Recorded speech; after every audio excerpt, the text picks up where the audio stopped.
Hey guys, welcome back to Fast Fix. For today's video, I'm going to show you how to disable safe mode on Android. So as you can see on my mobile device, I'm on safe mode right here.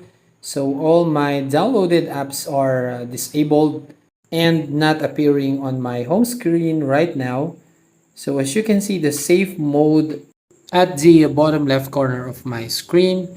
So as you can see, save mode is a feature on Android's operating system used to solve problems with configuration or app incompatibilities. So depending on your Android device, you can actually disable the safe mode right here when you restart your device. So you just tap and hold the power button and you're gonna turn this off right now.